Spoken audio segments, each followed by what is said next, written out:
So this example in your textbook talks a little bit about identity formation. It talks about the story of, I think it's pronounced as Henri Tachbel. I could pronounce that wrong. And he was 20 years old when Nazis invaded Poland. So he was severely disadvantaged due to his racial identities.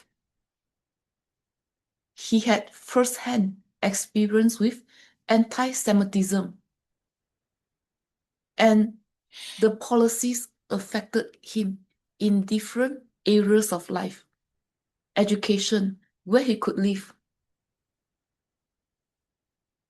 maybe access to healthcare, among other things. And he was captured, which was even worse. But good thing he survived the concentration camp. And this got him interested in sociological psychological issues with a focus on race, discrimination, stereotypes, and identities. He was a very famous European social psychologist because of his personal experience in the concentration camp.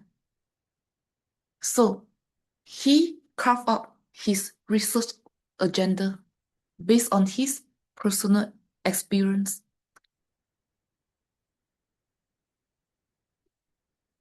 And he had a career helping children who were orphaned or lost a parent or two during the war. And he eventually continued his study. He studied chemistry, but he was also a famous social psychologist.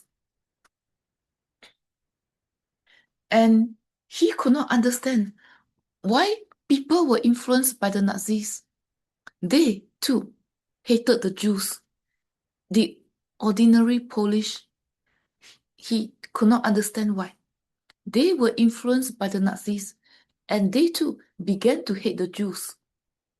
And very few Polish were inclined to help the Jews during that time. So this got him interested in identities formation.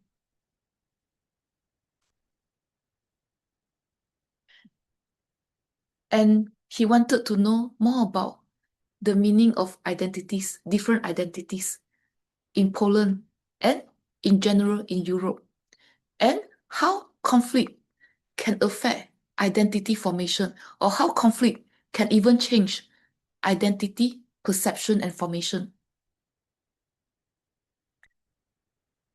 So conflict or any policies they are being made with or without conflict can lead to the process of distinction,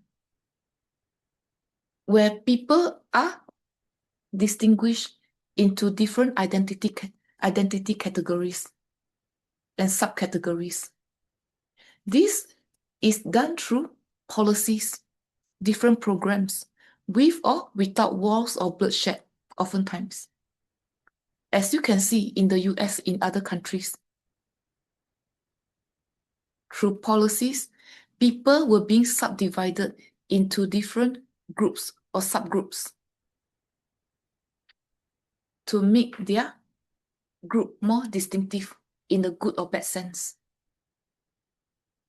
And sometimes different policies, they divide or subdivide different individuals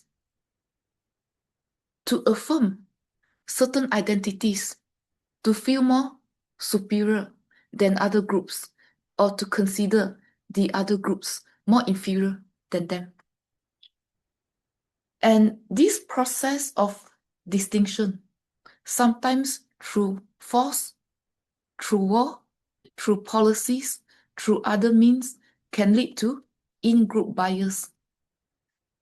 This can lead to preferential treatments, preferential policies, and other affirmative action programs that favored the more superior groups.